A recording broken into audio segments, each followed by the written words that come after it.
Hello, um, welcome back to another video about Reflexis Flow, our web application platform. Um, well, it has certainly been a while. I think the last video I did was were the tutorial videos about writing your own parts for Reflexis Flow. And I think it's safe to say that 2020 turned out to be a strange year for pretty much everyone, I guess. But we have been busy. We've actually completed several big projects, and we've also done quite a bit of work on Reflexis Flow itself, both on the flow side of things, as well as on the runtime side of things. And well, since it has been so long, it seemed like a good idea to tell you a bit about the changes and give you a bit of an idea of what you can expect in the next release. So instead of doing a really big long session about all the changes, I thought it would be a good idea to do a series of smaller sessions and tackle a few features, a handful of features in each one. So hopefully that'll make the videos a bit easier to digest and easier to produce, I guess. So let's get started. So the first thing that I'd like to talk about is the new reactive subsystem that we've added to Flow. This is something that I've discussed many times in the past. The old system of the old associate systems, well, it was never actually meant to be there. It was a placeholder system that I put into Flow just to get something going. But somehow things stuck because things worked. It worked, and I never really got around to adding the system that I actually wanted there to be. But finally it's there, and instead of really talking to you about it, I thought it might be a good idea to simply show it in action using one of the systems that we've completed recently. So let's have a look, and I'll tell you a bit more about it after the brief demo. So let's see. I thought it might be good to simply use this web application and simply show you a page where we've used the new reactive system. So there is this page here. I should probably make this a bit larger so it'll be easier to see. So this is actually a fairly boring page, I guess. On this page, an administrator can add customer organizations to this list, and for each of these organizations add user accounts. So there's a list on the left side, and there's a list on the right side, and there's a logical connection between these two lists. And also for each of these lists, each of the items in these lists, there are actions that we provide, and we provide these actions through these buttons that you see on top. So on this left panel, we have a button to add a customer, to remove a customer, and to edit a customer. And on the right side, we have the same series of buttons, some of which are disabled, as you can see, as you can hopefully see, for the user account. So once again, if I click an organization here, we can see that Helen is a user for this organization. Jenny works for this organization. There are no users for this organization, etc., etc. And there's a filter mechanism as well. So if I type something here, the list will filter down, and the right panel adjusts accordingly. So so this demo is not to show you this particular page, but to demonstrate how the new Reactive Subsystem actually helped us implement this page. Because if you think about it, for the organization, the list of organizations that you see here, because there's no organization selected, these two buttons here, to remove an organization and to edit an organization, must be disabled.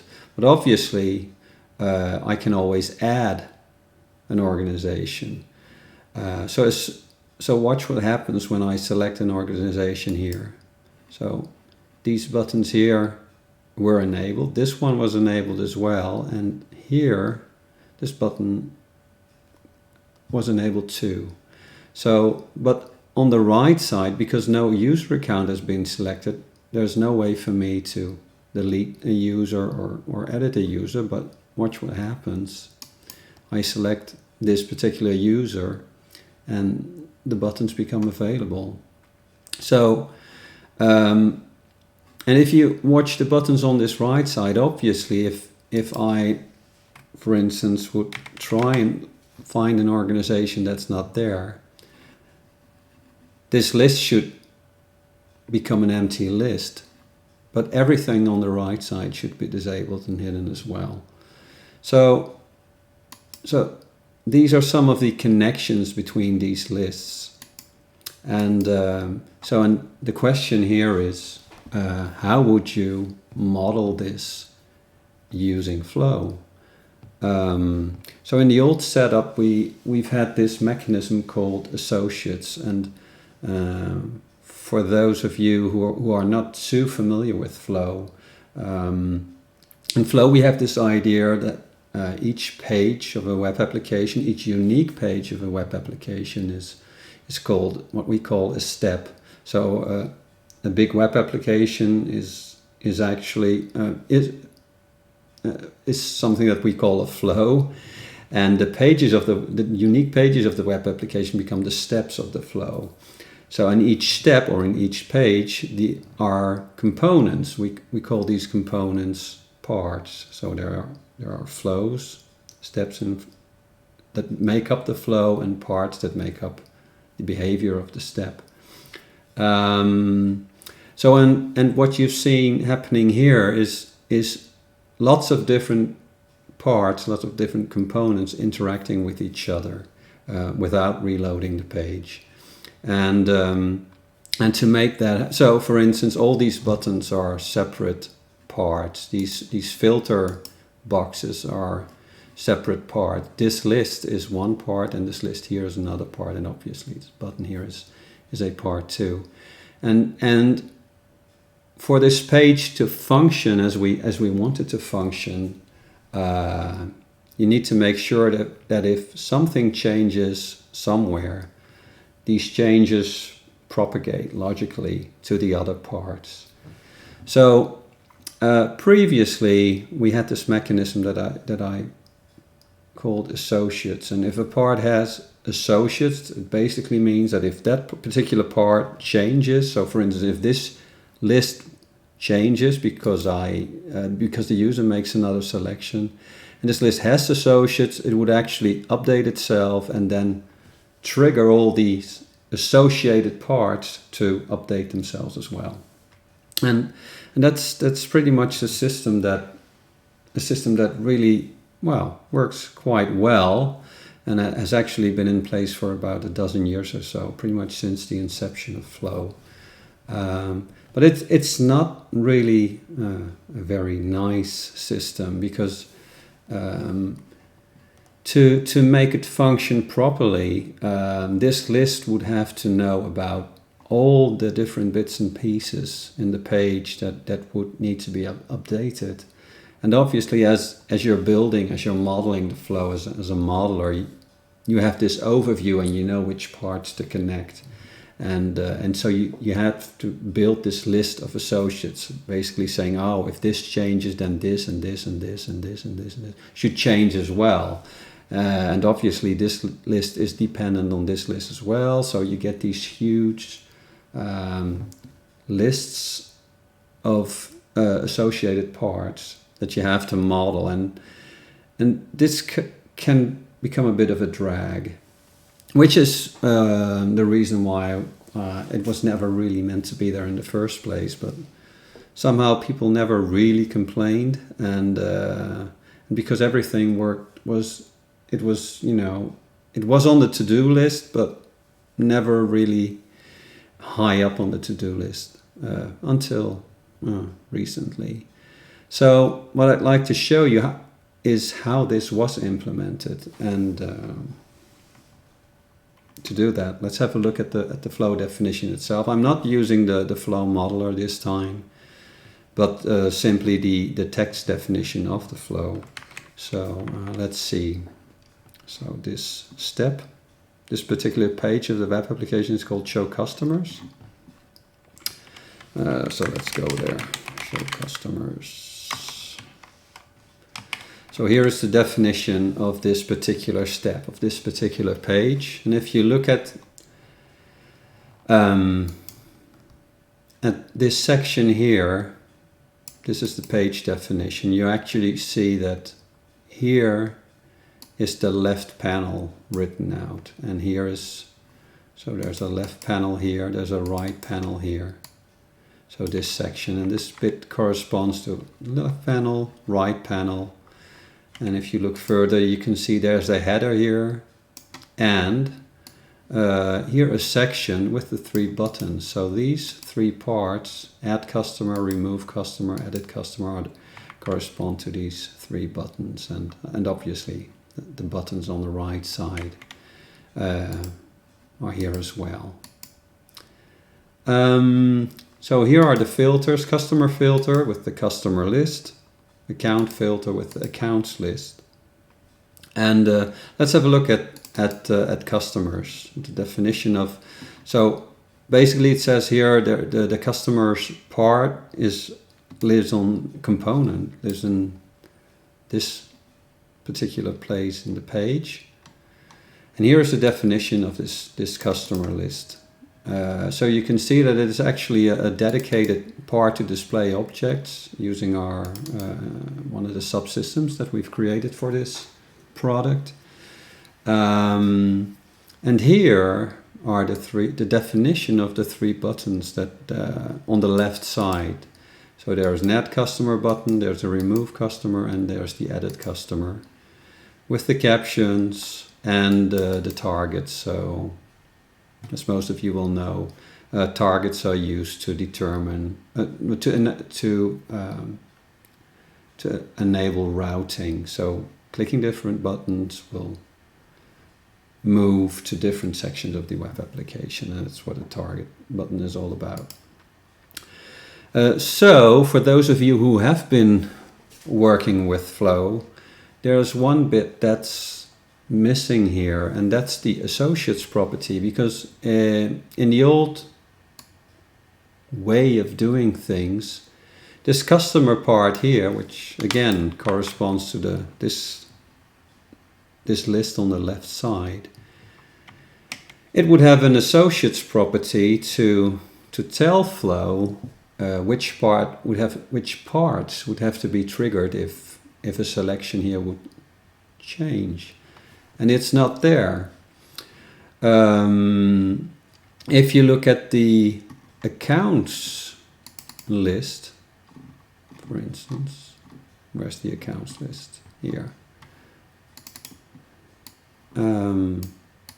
if I make a selection here, one of the buttons would have to be updated, but as you can see, there are no associates here as well. So, and lastly, if you look at the filter boxes, so the filter boxes were, custom filter and account filter. No associates whatsoever, but still everything functions, and it functions exactly as we like it to function. So, if nothing seems to be modeled, how can it work? So, the trick here is that parts can now announce to flow that they'd like to follow certain values, or more accurately, certain value paths, certain locations. They can announce that they're interested in being notified when something changes. So, and the things that they can watch out for are changes in numbers, changes in strings, and changes in booleans. And that's pretty much what these parts do in a very, well, I think intuitive manner, because if you look, for instance, at the remove customer part, it doesn't really look that there's something that it's looking out for, but there is this enabled property. The enabled property was always there. You could add, what you normally do is add an expression that defines when this button or this part should be enabled. And so this property, this button property, is not new, but what we've done is added a mechanism where the button can actually signal to Flow that, hey, this is one of the expressions that I am using, and it's a Boolean expression, and if it changes, I want you to kick me. And kick me basically means I want you to call my respond method. That's a technical term. So things work because the buttons that we want to toggle always had enabled properties, but these enabled properties are now automatically monitored by Flow. And then if anything changes, when things change or if things change, the parts that need to be notified will be notified using their regular respond method. And the same thing is true for this part as well. And here, there's no enabled property, but there are other properties which control what they should display. So some of these properties are location and route, and for instance the filter on, and these three properties will be used by this particular part to signal again to Flow that if any of these properties change, I'd like to be run, and I'd like to update my bits of the page. So let's have a quick look inside to see what it actually takes for a part to make use of the new reactive system. So let's open this the UI button. So this is the code for the UI button part, and really the only bit that was added to make things work is this particular section here. So, and what it says is, here it actually says I can have a follows property, and the follows property is something that we've added to lots of standard parts and some project-specific parts, obviously. And it basically says if I have a follows property, I'd like to follow all these paths, all these value paths.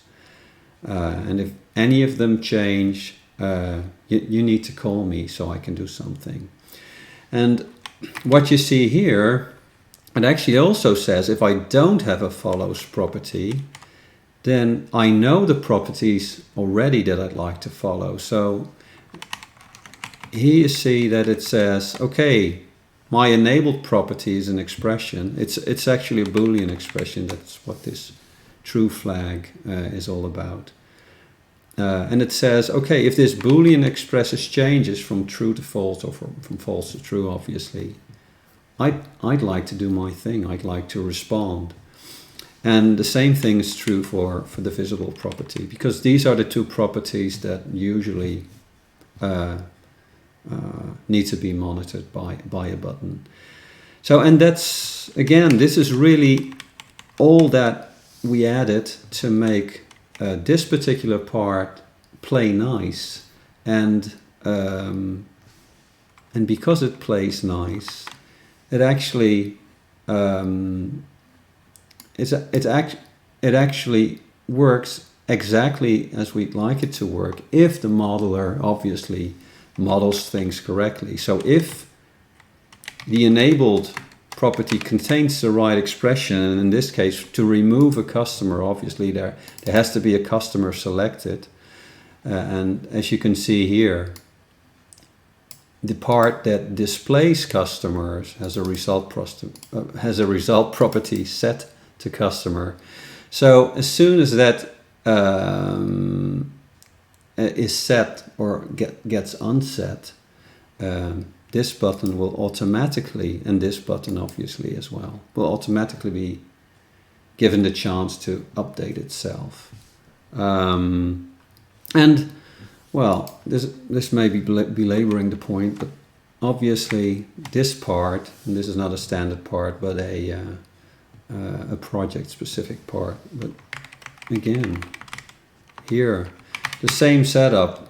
This was the only thing that we needed to add to make this part behave fairly intelligently using the reactive system. So here again it says if I have a follows property, these are the values I'd like to follow.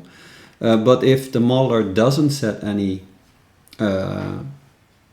interesting values, this part already knows which values it is interested in, because these are the values that determine what it should display and how it should filter. So here you see the filter on property, and the filter on property obviously is, let's see here. So the display objects for the customers for organizations has a filter on property called filter.organization, which is exactly the location where the type ahead, so this part here, stores its results. So if I type this, the part knows that it needs to run, and it needs to update its bit in the page. And clicking this will update this list here again, because the other list on the right side, so the accounts list here, has all these locations like account,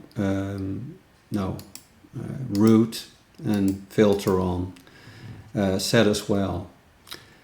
And well, that's how things work using the reactive system. So a couple of points that you need to be aware of, and I've mentioned this earlier, but the things that the follow system, this system supports are changes in numbers, strings, and booleans, but not changes in, for instance, custom objects or a collection of objects. It's not that we don't want to, but it's technically actually a bit hard to implement. So when is one table exactly equal to another table? Fortunately, there are usually workarounds. Many objects that you'd like to monitor have IDs, because they're being fetched from the database, so you can follow the IDs and things still work. And for collections, there are some workarounds that we've come up with, and we'll leave this as an exercise for the viewer. Right, we've actually added added this support for the Reactor Subsystem to several parts. I actually don't know by heart which parts these are, so let's have a quick look.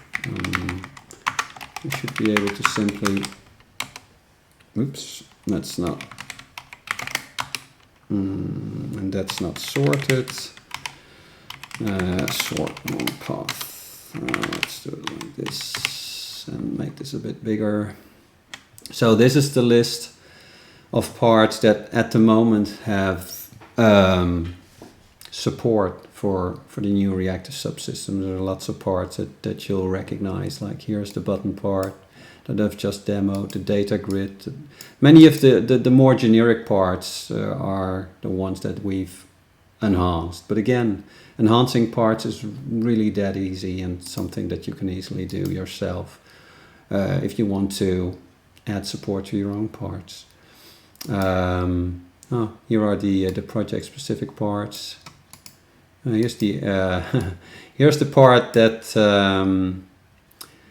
I wrote for the tutorial session last year. Yeah. Maybe we should revisit that part sometime because we've been enhancing it, and it's actually quite interesting.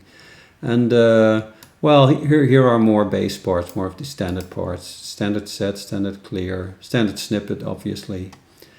And anyways,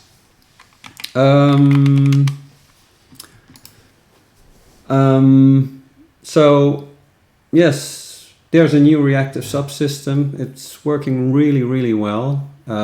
So we've been using it in production for quite a while.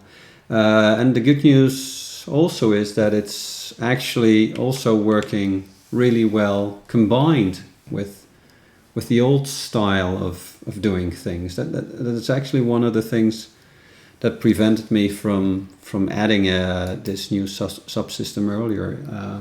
I thought it would be much harder to have the two of them work together, but in the end it wasn't nearly as hard as I thought it would be. So you can actually mix and match.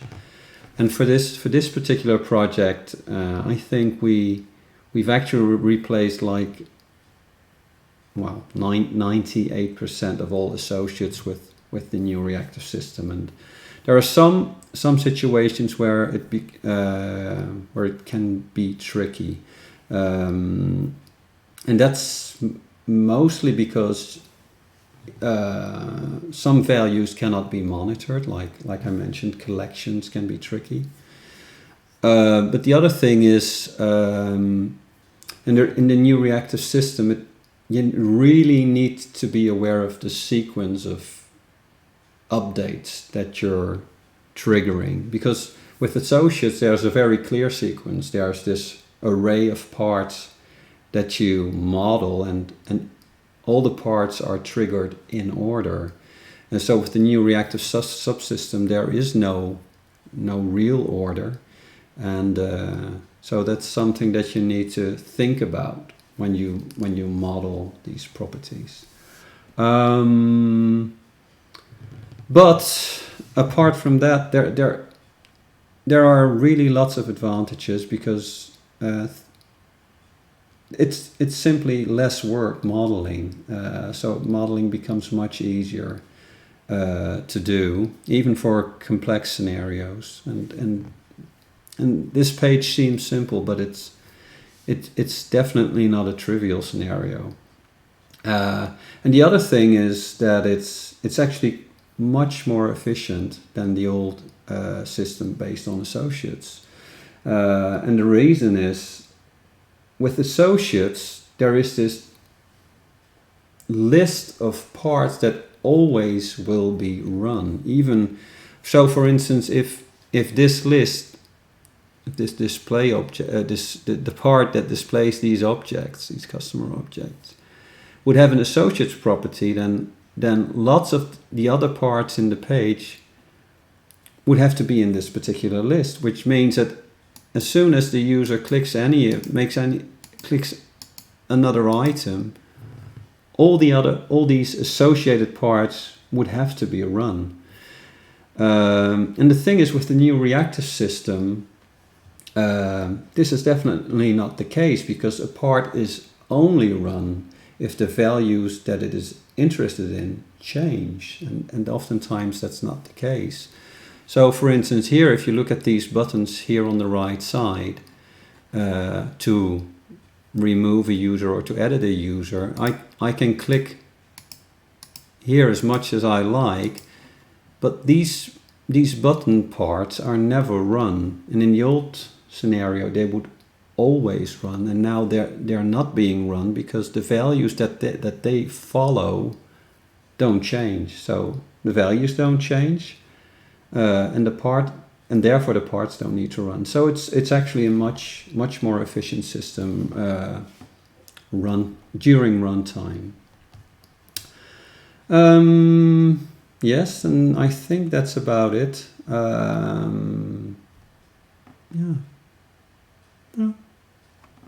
I hope you like what you've seen.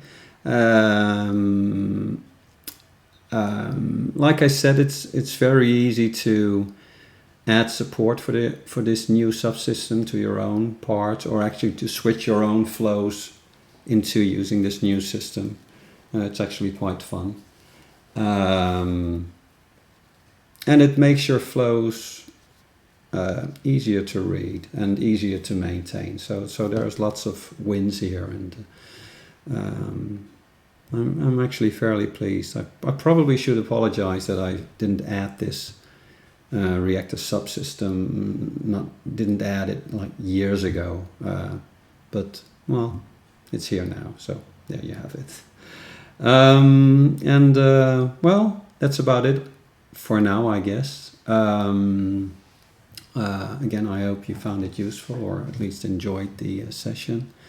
And please look out for new videos that we've planned. There should probably be half a dozen or so. Not sure yet, but we'll see. But we'll record them shortly and post them to YouTube for you to watch.